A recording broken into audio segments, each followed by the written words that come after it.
Hey, good evening, friends. It's Tuesday, 7 o'clock. Time for our Tuesday Worship Express.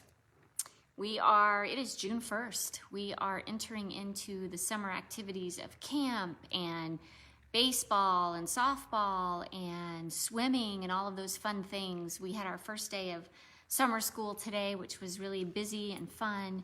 And then camp season is just right around the corner. So I'm excited for all of it. But I'm glad that you are able to join us again. And if you are just joining us for the first time, or if you've been with us for a while, hey, Pastor Gary. Last couple of weeks we've been talking about the fruits of the Spirit, and we covered joy the first week, and then last week we talked about peace. And if you remember the story of the artists that one had entered in a beautiful painting of a very peaceful, what we would all deem very peaceful painting of a calm lake with trees and the sky, and mirrored all of that in the lake. And then the other one that really kind of depicted a little bit of harshness and anger maybe, but the bird that was sitting on the nest in between this bush that came up through the cracks of the sidewalk was very peaceful. And so we talked about it being peace being a state of mind, not a state of our surroundings. So that was fun and interesting. I had several people say they enjoyed that story. Tonight, we are adding another one to our list, and we are talking about self-control. And those of you who know the fruits of the Spirit really well, and maybe you know the order that they've been taught in or that you've learned them, I'm going out of order, and I'm not really doing it on purpose, but I'm doing it as they come to me. And self-control was something that was just kind of came to me last week, and so I decided that's the one that we're going to talk about tonight. So the definition of self-control is this: foregoing what is convenient and easy in order to pursue that which is eternal and good. And in the Gospels, Jesus speaks about self-control several times. He says that in Luke chapter 9, verse 23, he says this: if anyone would come after me, he must deny himself or herself and take up the cross daily to follow me. Well, that sounds like a lot of work. That's what I first thought when I heard that years ago. I thought, well, that's not something that sounds really easy. Well, then think back to the definition of what self-control is: foregoing what is convenient and easy in order to pursue that which is eternal and good. It's a lot easier just to please myself and just to do what I want to do and stick to the things that make me happy and not think about anything else. That's very easy to do. It's a choice. It is something that we as Christians decide that we are going to do. You know that song, I've decided to follow Jesus? There's a reason that they use the word decided, because it is a choice. It is something that we must consciously make an effort to do. And then again in Matthew chapter 5, verse 29, he says, if your right eye causes you to sin, cut it out. Throw it away. It is better to lose one part of your body than have your whole body be thrown into hell. It's very harsh. It's a lot harsher than the one from Luke. But if you think about hell in the way that we've talked about it before, it's a separation from God. So if we are doing something that is sinful in nature, or if we're doing something that's causing us to be tempted to do something that is sinful, God is asking us to stop doing that we need to take up our cross and follow Jesus every day.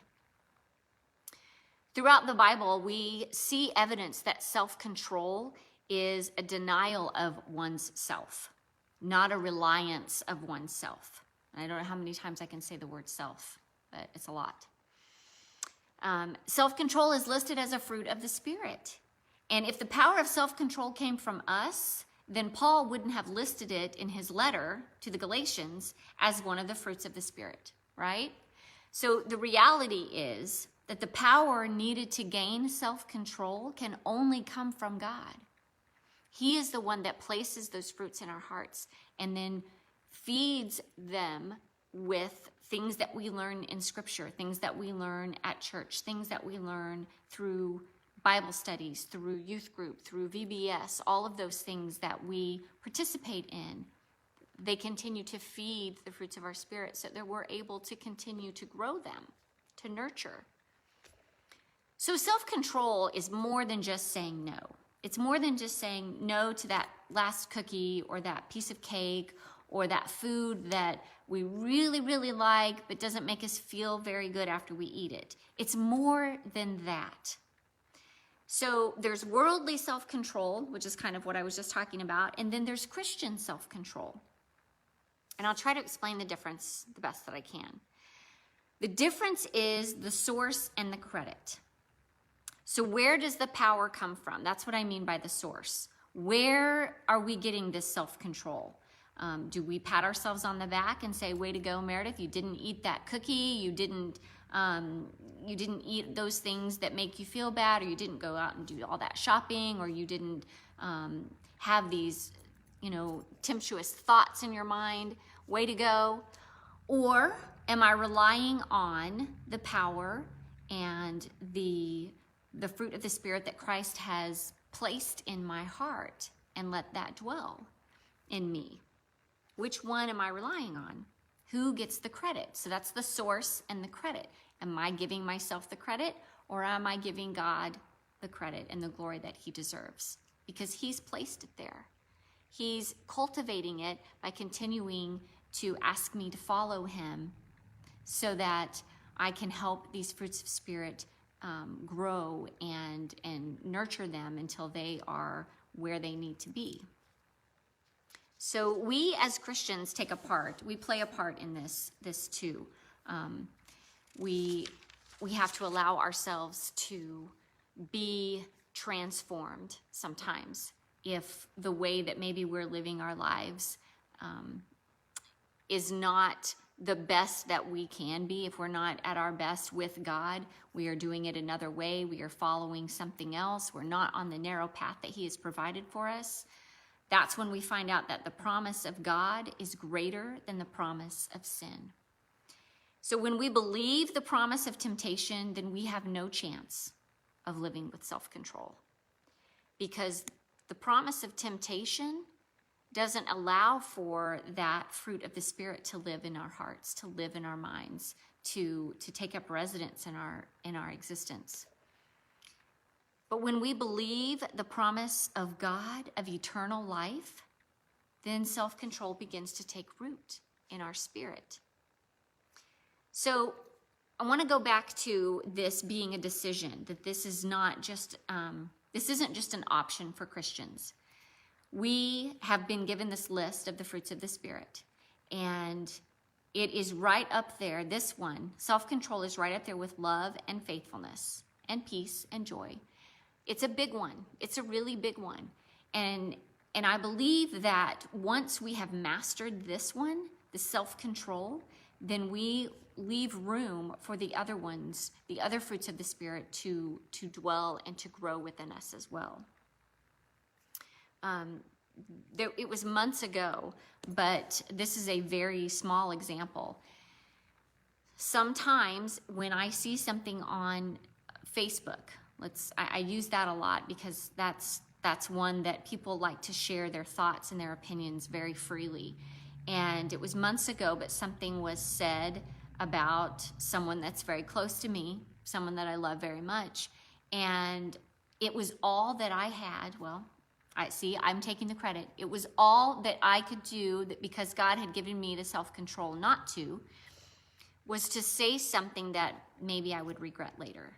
And I had everything typed out that I wanted to say, and then I stopped and I deleted it and I didn't post it. I didn't share it.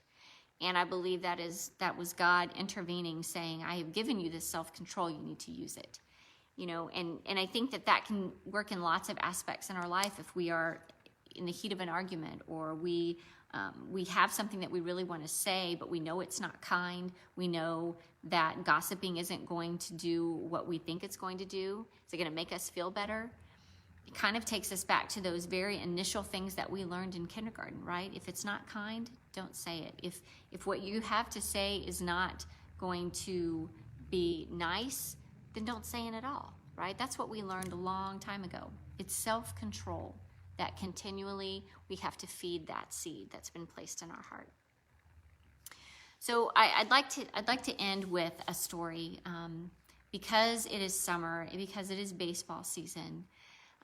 There is a player that, if I tell you his number right away, you'll know who I'm talking about.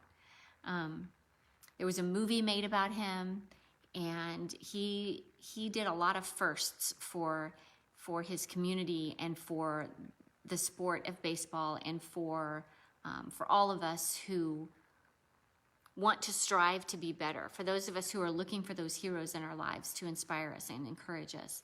I am talking about number 42, Jackie Robinson. And he was the first African American to cross that divided line and play in the major leagues. He was invited to do this after someone, I don't know who it was, who had watched him play and said, you know, he needs to be playing in the big leagues. And from what I've read about him, these people who encouraged him to play this sport in the major leagues said, you will have a lot to rise up to. You will have a lot of controversy. You will have a lot of things being said to you, thrown your way, that you will have to have self-control for. And it has been said that he is a world-class example of emotional maturity and self-control. He was very young. He was, I believe, 28 when he started playing in the big leagues. And for someone who had to really rise above and play this sport that really people were not very accepting of in the beginning, says a lot about the character. And I believe he won the award of Rookie of the Year, and continually that award is traced back to him every year. He was also in 1962 the first African American to be inducted into the Hall of Fame for all of his talent. And I can't imagine being in his position, being in that place, to really have to push down the things that you want to say back to someone who is being so cruel. But he was able to do that. And when asked how he was able to do that, he said he focused on the game and he wanted to do the best job that he could. And I believe that he did that.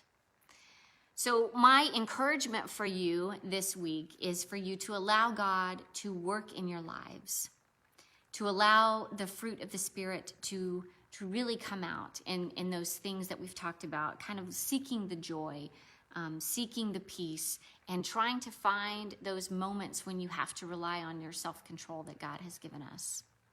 So that's kind of your challenge for the week, is to be thinking about those moments when we need God to reach down into our hearts and help us to have that self-control that we don't always have, but that we really need to have as Christians. So I hope that this finds you well. I hope that you have a great rest of your week. Weather is supposed to be beautiful here in Lawson, Missouri for the rest of the week. So have a great night, and I will see you next time. Love you guys.